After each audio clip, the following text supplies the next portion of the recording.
Hello दोस्तों, मेरा नाम है अमित कुमार और आप सभी का स्वागत है आपके अपने यूट्यूब चैनल सक्सेस गुरुकुल पर। 2022 में बिहार एसएससी सीजीएल के 2 पेपर हुए थे प्री के 23 दिसंबर और 24 दिसंबर को, जिसमें 24 दिसंबर के पेपर का जो मैथ का क्वेश्चन है उसका सॉल्यूशन मैंने पिछले वीडियो में कराया था। इस वीडियो में 23 दिसंबर को जो पेपर हुआ था उसके मैथ के क्वेश्चन को सॉल्व करेंगे। तो वीडियो पसंद आया तो वीडियो को लाइक ज़रूर कीजिएगा, चैनल पर नए हैं तो चैनल को सब्सक्राइब कीजिएगा और ज़्यादा से ज़्यादा दोस्तों के बीच शेयर कीजिएगा। क्योंकि ये मेमोरी बेस्ड क्वेश्चन है, उस समय जो है क्वेश्चन पेपर जो है स्टूडेंट नहीं ला सकते थे अपने साथ, ठीक है ना। लेकिन इस साल से जो है बिहार एसएससी क्वेश्चन को जो है क्वेश्चन बाहर दे रहे हैं, यानी क्वेश्चन जो है स्टूडेंट लेकर बाहर आ सकते हैं, ठीक है। तो चलते हैं पहले क्वेश्चन की ओर। कह रहा है एक्स जो है 10 दिनों में 1/5 काम कर सकता है, वाई 60 दिनों में 60% काम कर सकता है और जेड 12 दिनों में 1/3 काम कर सकता है। तो कौन पहले काम को पूरा करेगा? तो देखिए एक्स जो है 10 दिन में, ठीक है, 10 दिन में कितना काम करता है? 1/5 काम करता है 10 दिन में। तो पूरा काम यानी 1/2 काम कितना दिन में करेगा? 50 दिन में हो जाएगा क्रॉस गुना करके। इसी तरह वाई का दिया हुआ है कि 60% काम करता है कितना दिन में? 60 दिन में। तो 100% यानी पूरा काम मतलब 100% काम कितना? तो 60% 60 दिन में, तो 100% 100 दिन में हो जाएगा। और जेड का दे रखा है कि 1/3 काम करता है 12 दिन में। तो पूरा काम यानी पूरा भाग काम कितना दिन में करेगा? तो 12×3 36 दिन हो जाएगा। कह रहा है सबसे पहले कौन काम करेगा? तो जो सबसे कम दिन काम समय लेगा, यानी सबसे कम दिन कौन ले रहा है? जेड ले रहा है। इसका आंसर जेड हो जाएगा, ऑप्शन नंबर बी। सेब की 6 रुपये प्रति नग और आम की 5 रुपये प्रति नग मतलब प्रति पीस है। एक्स इन फलों पर 42 रुपये खर्च करता है, तो खरीदे गए सेबों की संख्या। देखिए मान लेते हैं सेब जो है एक्स है और आम की संख्या वाई है। तो एक सेब का 6 रुपया, तो एक सेब का 6x, और एक आम का 5 रुपया, तो 5 वाई आम का कितना हो जाएगा? 5y। टोटल ये हो गया आपके पास कितना? 42 रुपये। तो इस क्वेश्चन को सॉल्व करने के लिए तो एक और इक्वेशन होना चाहिए, जो कि नहीं है, इसमें एक ही है। इसका मतलब हमें ऑप्शन से चेक करना पड़ेगा। तो देखिए अगर हम यहाँ सेब की चर्चा चल रही है ना, तो अगर हम सेब यहाँ पे कितना रखें? 3 रखें, तो छतरी 18 हो जाएगा। उधर जाके कितना बचेगा? 24, जो कि 5 से नहीं कटेगा। 5 से पूरा पूरा कटना चाहिए ना, क्योंकि प्रति आम का कीमत कितना है? 5 रुपया है। तो आधा गुआम 1.5 गुआम तो होगा नहीं।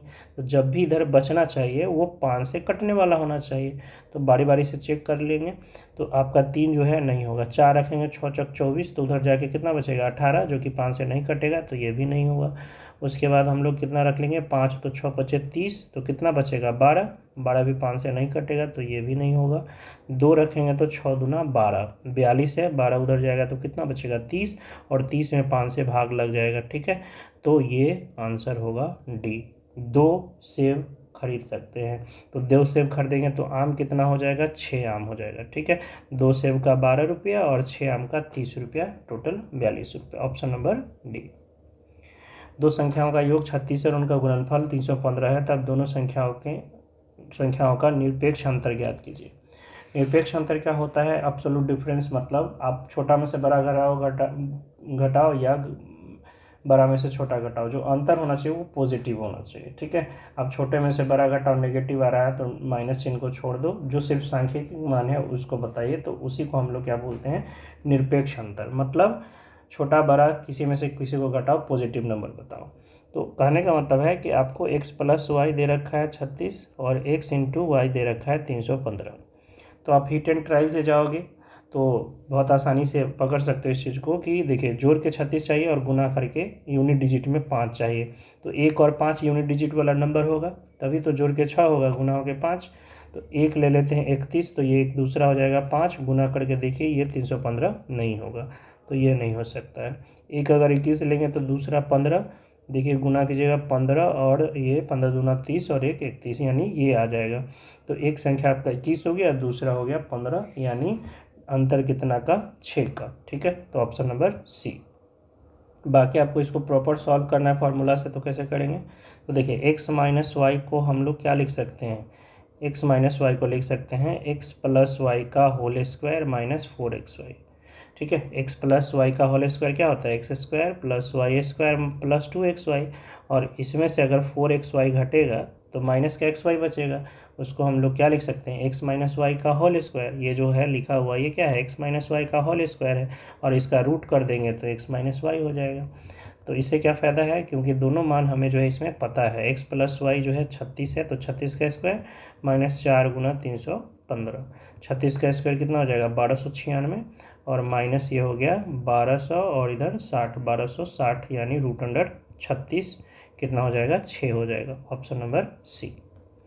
कह रहा है 64 का स्क्वायर माइनस 36 का स्क्वायर बराबर 20z, तो जेड का मान a square minus b square पता है आपको, ए प्लस बी यानी 64 plus 36 into 64 minus 36 equal to 20z, यानी 100 इंटू कितना हो जाएगा? 28 इक्वल टू 20z। 20 से कट जाएगा 5 बार में, यानी z बराबर 28 बचे 140। Option number C. कह रहा है वो छोटी से छोटी संख्या बताइए जिसे 25, 40 और 56 से भाग देने पर शेषफल प्रत्येक मामले में क्या बचे? 13 बचे। तो देखिए अगर आप इसमें से 40 को पकड़ लो, क्योंकि जिसे भाग करना आसान है, तो 40 से 1400 में भाग करोगे आप देखो पूरा पूरा कट जाएगा, है ना। तो 1400 जो है 40 से पूरा पूरा कट जाता है, तो जब हम 1439 में भाग करेंगे तो शेषफल 39 बचेगा, यहाँ शेषफल 26 बचेगा, और यहाँ शेषफल 13 बचेगा। हमें शेषफल कितना चाहिए? 13 चाहिए।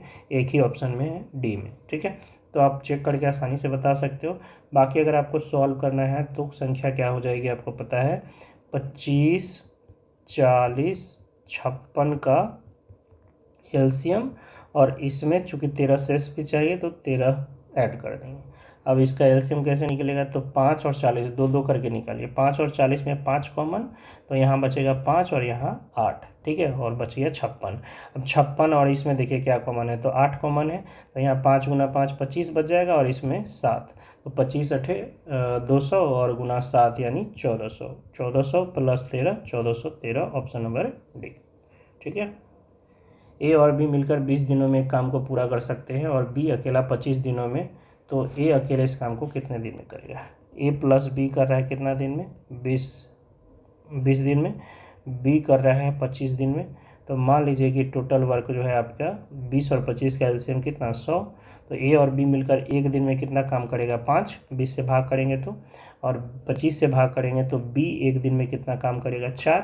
ठीक है, तो बताइए ए और बी मिलकर 5 कर रहा है, जबकि बी अकेला एक दिन में 4 काम कर रहा है। इसका मतलब ए अकेला एक दिन में 1 काम कर रहा है, ए अकेला एक दिन में 1 काम कर रहा है, और कितने काम है? 100 काम।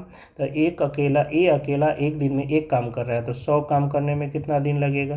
तो 100 बटा 1 दिन, यानी कितना हो जाएगा? ये हो जाएगा आपके पास 100 दिन। ठीक है, ऑप्शन नंबर ए। कह रहा है 4 पे पावर 3.5 अनुपात 2 पे पावर 5। 4 मतलब 2 का स्क्वायर, उस पे पावर 3.5 अनुपात 2 पे पावर 5। पावर पे पावर गुना होता है, तो 3.5 गुना 2 करेंगे तो 7, यानी 2 पे पावर 7 अनुपात 2 पे पावर 5। बेस समान होता है तो पावर घट जाता है, तो 7 में से 5 जाएगा, कितना बचेगा? 2 पे पावर 2, और यहाँ कुछ नहीं मतलब 1, यानी 4 अनुपात 1। Option number A. एक स्कूल में प्रत्येक वर्ग में छात्रों की संख्या 30 है, और नए छात्रों की भर्ती के पश्चात 4 नए वर्ग और शुरू हो जाते हैं। अब कुल वर्गों की संख्या 15 है, तथा प्रत्येक वर्ग में 25 छात्र हैं। स्कूल में नए छात्र कितने भर्ती हुए हैं?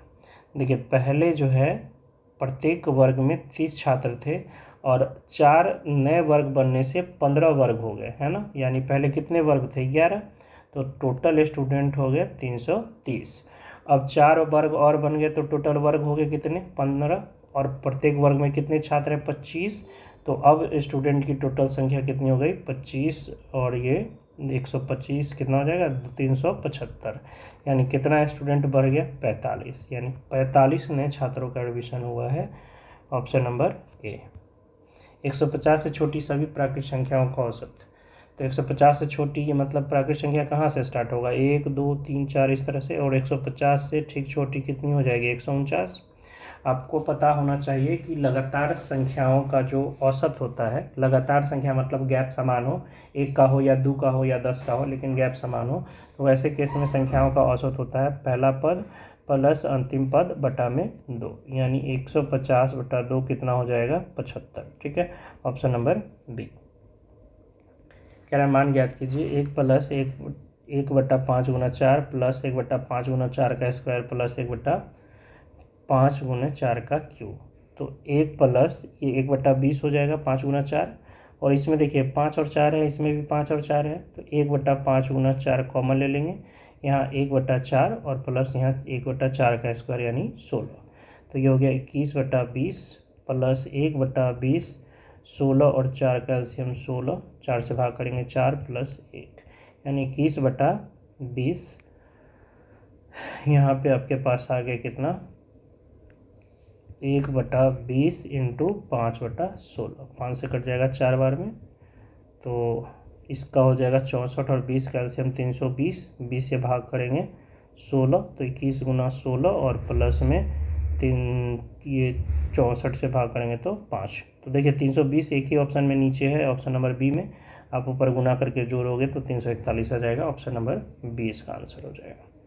किसी संख्या का 30% को 49 में जोड़ने पर वही संख्या प्राप्त होती है, तो संख्या ज्ञात कीजिए। संख्या का 30% 49 में जोड़ते हैं तो वही संख्या मतलब 100%, कोई भी संख्या अपने आप में क्या है 100%। तो अगर संख्या 100% है तो उसका 30% 49 में जोड़ते हैं और वही संख्या यानी हमें 100% मिल जाता है। तो उधर जाके परसेंटेज माइनस हो जाएगा, तो 100 में से 30 गया कितना 70%, और यही 70% किसके बराबर है 49 के बराबर है। तो 7 से काट देंगे तो 10% किसके बराबर हो जाएगा 7 के बराबर, 7 49 से, तो 100% किसके बराबर हो जाएगा 10 से गुना कर देंगे तो 70 के। 100% मतलब संख्या खुद, और वो खुद संख्या कौन है 70 है, ऑप्शन नंबर ए।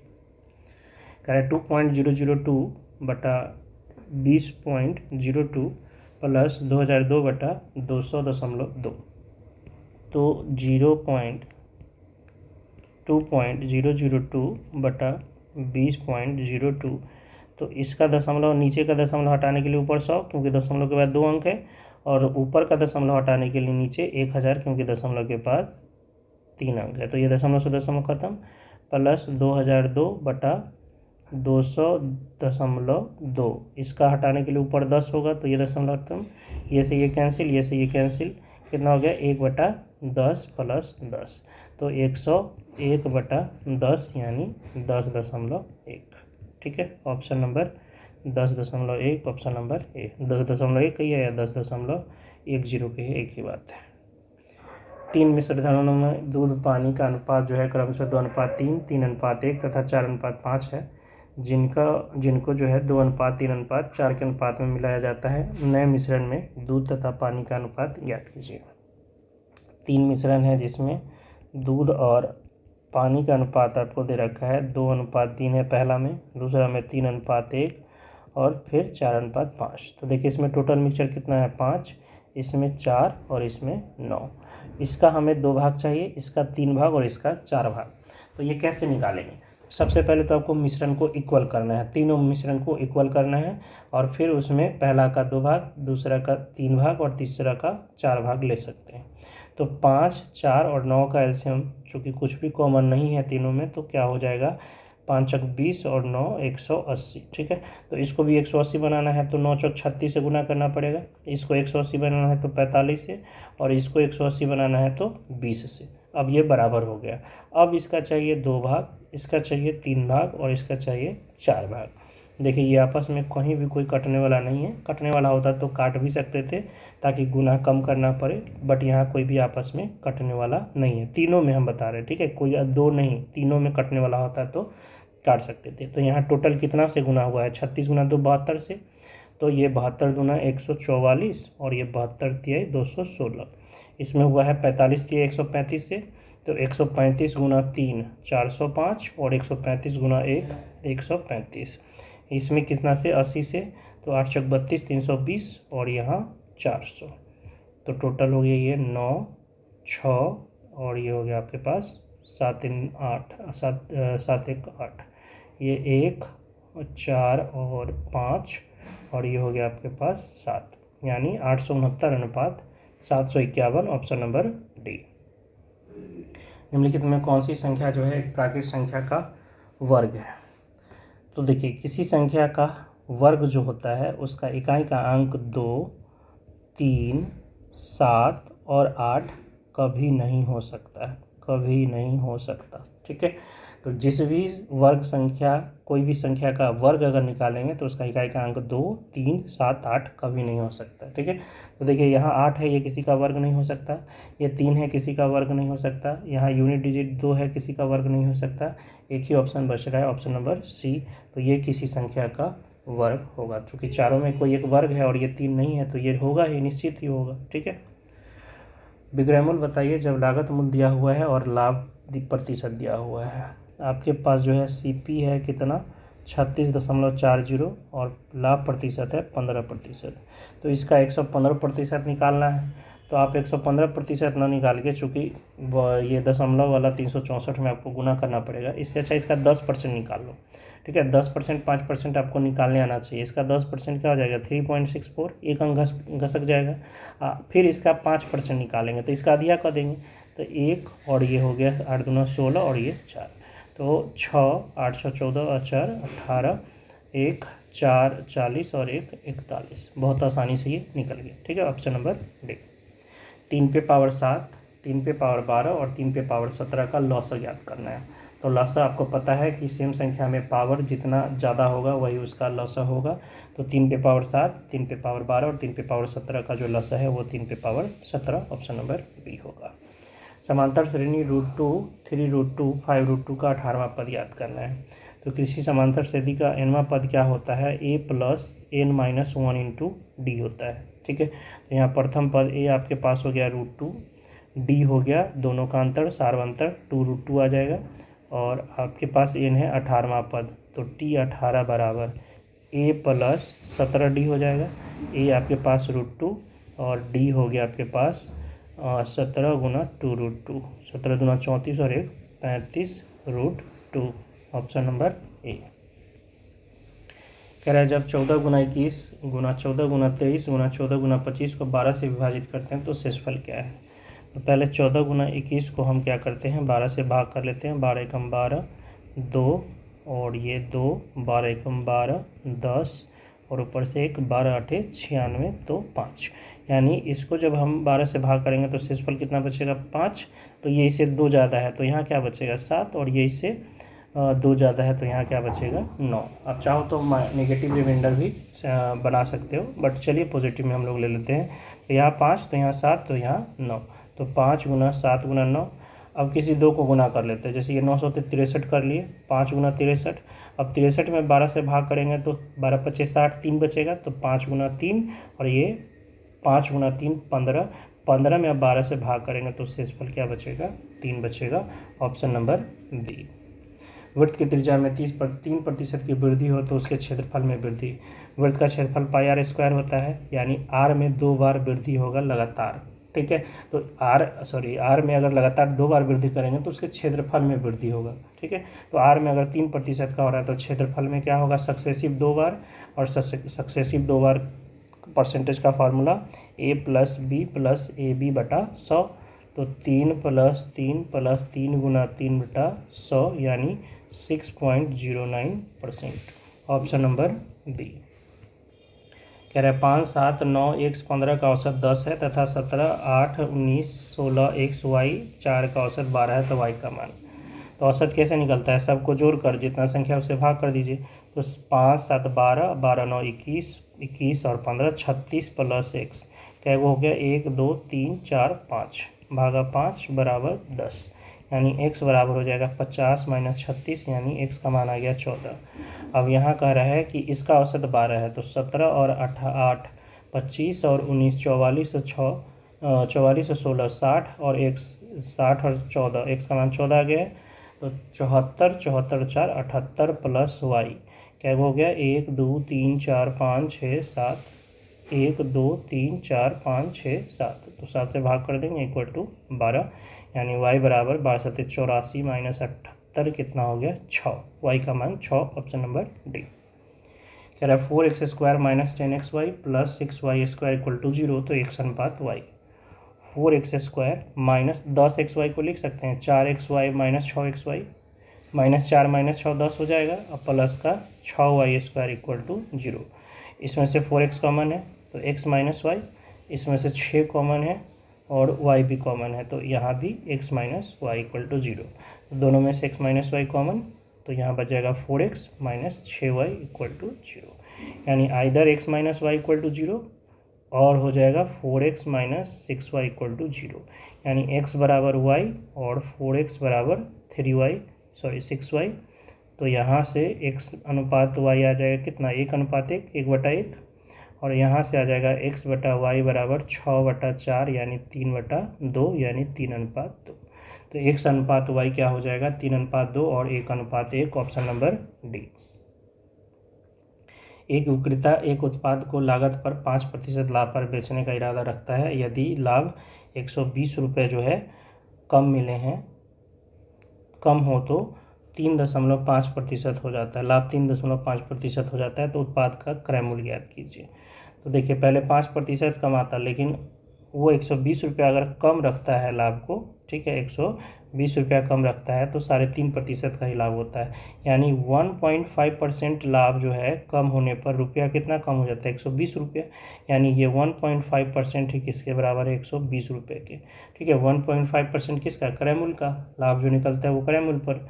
तो अगर दशमलव हटा दे तो 10 से गुना करना पड़ेगा, 15% 1200 रुपये के बराबर हो जाएगा, 15 से काट दे तो 1%, 15 120, यानी 80 रुपये के बराबर होगा, और 100% जो कि CP होगा वो कितना हो जाएगा, 8000 के बराबर हो जाएगा, ऑप्शन नंबर ए।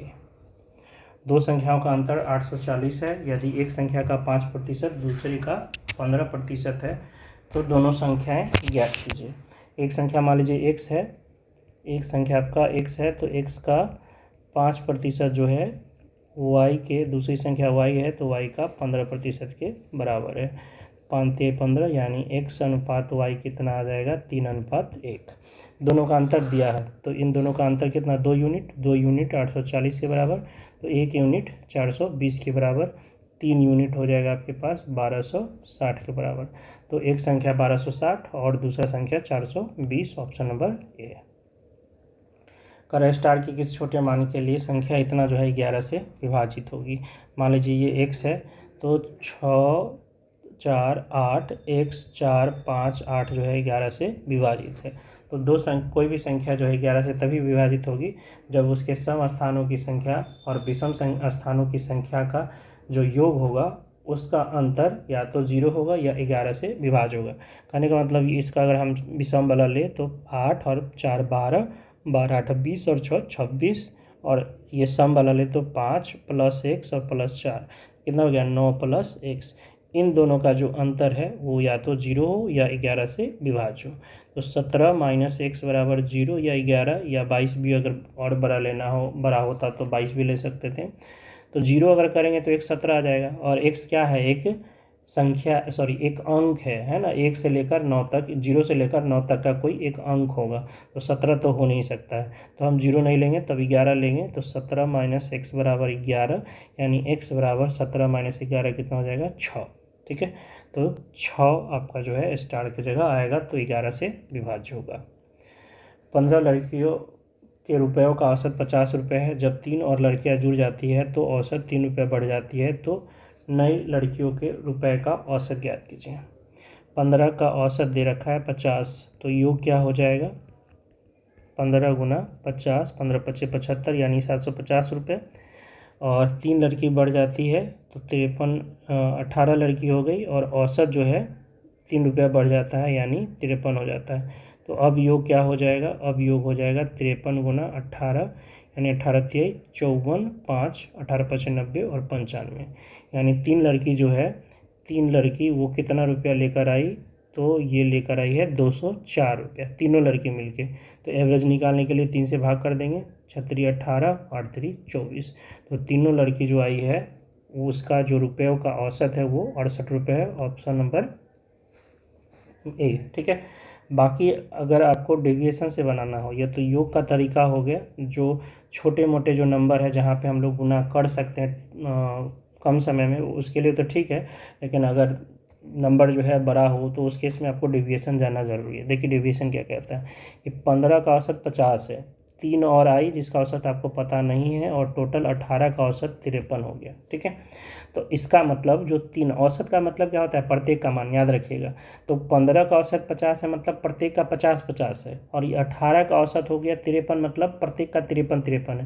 कहने का मतलब 3 को जो आई है वो इस 50-50 से ज़्यादा लेकर आई है, तभी तो सबका 53-53 कर दी। तो एक बात कंफर्म हो गया कि जो 3 का औसत होगा वो 50 से क्या होगा, ज़्यादा।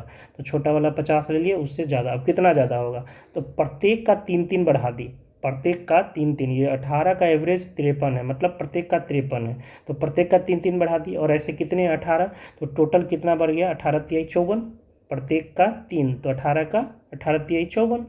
और ये 54 कौन एक्स्ट्रा लेकर आई है, ये 3 को। अगर तीनों में हम इसको बांट दें तो प्रत्येक 50 तो लेकर आई ही है, साथ ही साथ 54/3 यानी 18 एक्स्ट्रा लेकर आई है। तो ये कितना हो जाएगा आपका पास, 68 रुपया प्रत्येक लेकर आई है। ठीक है, तो इस तरह से डेविएशन से भी आप इसको सॉल्व कर सकते हो। इनमें से सबसे बड़ी भिन्न कौन सी है, तो जो ऑप्शन दिया है उसमें तो देख सकते हैं कि 6 है, 7 है, 7 है, 4 है, तो 2 तो ऐसे ही ख़त्म हो गया। ठीक है, अब इन दोनों में देखिए 7.8/9 और 7.7/10, देखिए इन दोनों का गैप 3 का है और इसका गैप 1 का है। जिस भिन्न का गैप सबसे कम होगा वो भिन्न सबसे बड़ा होगा। ठीक है, तो इसका गैप 1 का है, इसका गैप 3 का है, तो निश्चित है कि ऑप्शन नंबर बी आपका बड़ा होगा, 7.8/9। ठीक है, 7.8/9 जो है वो बड़ा होगा। 3 संख्याओं के वर्गों का योग दिया हुआ है 138, जबकि यदि 2 संख्याओं को एक साथ लिया जाए तो उनका गुणन का योग 131 है, तो संख्याओं का योग बताइए। देखिए a² + b² + c², 3 संख्या के वर्गों का योग दिया हुआ है, और 2-2 करके जब संख्या लिया जाता है, यानी a और b, b और c और c और a, तो उनके गुणन का योग यानी ab + bc + ca, ये जो है आपको 131 दिया हुआ है। तो आपसे पूछ रहा है संख्याओं का योग क्या होगा, तो a + b + c का होल स्क्वायर जो होता है वो होता है a² + b² + c² + 2 × ab + bc + ca। तो आपके पास क्या है, a² + b² + c² है 138, और प्लस ये 2 गुना 131, कितना हो गया 138, और प्लस में 262, 400। ये 400 क्या है, a + b + c का होल स्क्वायर है, तो a + b + c क्या हो जाएगा, √400 यानी 20, ऑप्शन नंबर डी। एक पाइप अकेला टंकी को 40 घंटे में पूरा भर सकता है, परंतु टंकी के पेंदे में छेद होने के कारण 20 घंटा ज़्यादा लगता है, तो छेद के कारण कितने घंटे में टंकी आधी खाली हो जाएगी। 40 घंटा में जो है ये भरता है कितना में, 40 में। ठीक है, छेद प्लस भरना जो है ये हो जाता है आपके पास 60 घंटा में। ठीक है, तो टोटल मान लेते हैं, दोनों का एलसीएम कितना हो जाएगा 120, यानी जब टंकी जो है अकेला भरने का काम सिर्फ होता है तो टंकी 40 घंटे में भरती है, यानी प्रत्येक घंटे कितना भरती है, 40 से भाग करेंगे 120 में, तो प्रत्येक घंटे 3 भरती है। जब छेद हो जाता है तो यही 60 घंटा लगता है, तो प्रत्येक घंटे कितना भरता है, 2। तो देखिए बिना छेद के प्रत्येक घंटा 3 भर रही है, अब छेद के साथ प्रत्येक घंटा 2 भर रहा है, यानी छेद प्रति घंटा कितना निकाल रहा है, 1 निकाल रहा है। 3 भरता है और छेद के साथ 2 भरता है, यानी छेद निकाल कितना रहा है, प्रति घंटा 1 निकाल रहा है। अब 120 जो है टोटल निकालना है, यानी उसको क्षमता जो है 120 है, और छेद के कारण प्रति घंटा 1 निकल रहा है, तो 120 निकालने में कितना लगेगा, 120 घंटा छेद के द्वारा टंकी को पूरा खाली करने में लगेगा। लेकिन लेकिन लेकिन आपसे पूरा टंकी नहीं खाली करवा रहा है, टंकी आधी खाली करनी है, तो पूरा जब 120 घंटा में होता है तो आधा कितना घंटा में होगा, 60 घंटा में होगा, ऑप्शन नंबर सी। एक आदमी ने 10% साधारण ब्याज की दर से 300 रुपये उधार लिए, उसने 1 साल के अंत में 60 रुपये का भुगतान किया, तो दूसरे वर्ष के अंत में अपना बकाया चुकाने के लिए वो कितना भुगतान करेगा। वेरी वेरी इम्पॉर्टेंट क्वेश्चन, जितना आसान ये दिख रहा है पढ़ने में उतना ही इसमें कॉन्सेप्ट तगड़ा है। ठीक है, और ये पहली बार में अधिकतर बच्चे गलती करते ही करते हैं। ठीक है, साधारण ब्याज में रिटर्न वाला सवाल। अब इसमें होता क्या है, देखिए साधारण ब्याज का कॉन्सेप्ट सिंपल सा है कि ब्याज हमेशा मूलधन पर लगता है, ठीक है। ब्याज ब्याज पर नहीं लगता है, सिर्फ मूलधन पर लगता है। और यहाँ सवाल भी जो है, सवाल का लैंग्वेज भी जो है ये गलत दे रखा है। ये जो यहाँ होना चाहिए कि अंत में जो है वो मूलधन चुकाने के लिए 60 रुपये का भुगतान करता है। कहने का मतलब देखिए, 300 रुपया है, पहला साल इसका 10% ब्याज लगेगा यानी कितना ब्याज लगेगा, 30 रुपया इसका ब्याज लगेगा। और पहला साल के अंत में यानी 1 साल के बाद जो है वो 60 रुपया का भुगतान कर दिया। तो 60 रुपया जो वो भुगतान किया, मूलधन तो 300 रुपया है ही, ब्याज 30 रुपया का हो गया, और वो आया और 60 रुपया दिया। तो ये ध्यान रखना है कि 60 रुपया वो ब्याज के लिए दिया है या मूलधन के लिए दिया है। यानी जो 60 रुपया हमको काटना है वो ब्याज में से काटना है या मूलधन में। तो सवाल में ये क्लियर नहीं किया है, लेकिन सवाल जनरली ऐसे जो सवाल बनते हैं उसमें लिखा होता है कि मूलधन के लिए जो है अगले साल जो है वो इतना रुपया रिटर्न किया है मूलधन में से, ठीक है। कारण भी है, कारण क्या है, कोई व्यक्ति इस ब्याज को चुकता क्यों करना चाहे, क्योंकि अगले साल जब उस पर ब्याज लगेगा तो वो 300 पर ही लगेगा, न कि 30 रुपये पर। तो ये 30 रुपया उस चुकता करे या ना करे इससे कोई फ़र्क नहीं पड़ता है। तो याद रखिएगा, तो ये जो 60 रुपया दिया गया है ये 60 रुपया मूलधन में से माइनस होगा, यानी दूसरे साल के लिए जो मूलधन होगा वो 240 रुपया होगा, ठीक है, 240 रुपये। अब जो दूसरे साल लगेगा वो 240 का 10% यानी कितना लग जाएगा आपके पास, 24 रुपये। तो टोटल आपके पास कितना हो गया, कितना रुपया दूसरे साल देना पड़ेगा, तो 240 तो है ही, 30 रुपया पहले साल का ब्याज और 24 रुपया दूसरे साल का ब्याज, टोटल 294 रुपया उसको दूसरे वर्ष देना पड़ेगा, जो कि किसी भी ऑप्शन में नहीं है। इसका एक ऑप्शन बना लीजिएगा, 294 रुपये, ठीक है। दूसरा जो अगर हम लोग ये करते हैं, जो खासकर बच्चे करते हैं उस चीज़ को, कि 30 रुपया ब्याज का चुका दिए, जैसे 60 रुपया आया तो 30 रुपया ब्याज में चला गया और 30 रुपया मूलधन में, तो 270 रुपया बचेगा। और 270 का 10% निकालेंगे तो आपके पास कितना आ जाएगा, 27। तो 270 और प्लस 27, 297 आंसर इसका टिक करते हैं, लेकिन ये सरासर गलत हो जाएगा। साधारण ब्याज के कॉन्सेप्ट में ऐसा नहीं है, साधारण ब्याज के कॉन्सेप्ट में ऐसा नहीं है, ध्यान रखिएगा। साधारण ब्याज में ब्याज पर ब्याज नहीं लगता है, इसलिए जब हम कुछ राशि जब दूसरे वर्ष या तीसरे वर्ष जब हम जमा करेंगे तो वो मूलधन में से कटना चाहिए। और ये सवाल में लिखा होता है, इस सवाल में नहीं दिया है, लेकिन वो मूलधन में से कटना चाहिए। तो इसका जो सटीक आंसर होगा, जो सही एक्यूरेट आंसर होगा, वो 294 रुपया होगा, ठीक है। बहुत सारे किताब जो है इस क्वेश्चन का आंसर 297 दिए हुए हैं, लेकिन वो गलत है। कह रहे हैं 2/4, 5/6, 10/8 का लॉसर। तो भिन्न का लॉसर आपको पता है कैसे निकलता है, अंश का लॉसर और बटा में हर का मौसर। तो 2, 5, 10 का हो जाएगा लॉसर और 4, 6, 8 का हो जाएगा मौसर। तो 2, 5 और 10 का लॉसर कितना हो गया, लॉसर 10, और 2, 4, 6, 8 सब में सबसे हाईएस्ट कॉमन क्या हो जाएगा, 2। तो 10/2 यानी 5 या 5/1, तो ऑप्शन नंबर डी हो जाएगा। साधारण ब्याज की किस दर से 5 वर्ष में धनराशि 8,000 से 12,600 हो जाएगी। तो देखिए 12,600 हो गई किसना से, 8,000 से, तो ब्याज कितना मिला, 4600। ये 4600 ब्याज जो मिला ये कितना पर है, 8,000 पर है। और परसेंटेज में बदलने के लिए 100%, 2 जीरो से 2 जीरो खत्म, 1 जीरो से 1 जीरो खत्म, 2 से ये 4 बार में हो जाएगा कितना, 1 और ये 15, यानी टोटल ब्याज मिला 115/2%। लेकिन कितना वर्ष में, 5 वर्ष में। तो प्रत्येक वर्ष दर क्या होता है, प्रत्येक वर्ष जो ब्याज का परसेंटेज होता है, तो ये 5 साल का है, तो 1 साल का कितना हो जाएगा, 115/2/5, यानी 5 से कट गया 23 बार में, 23/2%, यानी 11.5%, ऑप्शन नंबर ए। यदि आप 1 से 100 तक की संख्या लिखेंगे तो आप उन्हें लिखने में कितनी बार 2 लिखेंगे। देखिए जब भी 1 से 100 तक की संख्या की बात हो तो ये जो आपके पास 2 है, 3 है, 4 है से लेकर 9 जो है, ये टोटल 20 बार लिखा जाएगा। यानी 2 भी 20 बार, 3 भी 20 बार, 4 भी 20 बार। प्रत्येक अंक 1 और 0 को छोड़कर प्रत्येक अंक कितना बार लिखाएगा, 20 बार लिखाएगा। तो इसका सही आंसर क्या हो जाएगा, 20, ऑप्शन नंबर बी। एक जो है, अगर ये आपसे पूछे एक कितनी बार, तो एक बार बढ़ जाता है, यानी एक कितना बार लिखाता है, 21 बार।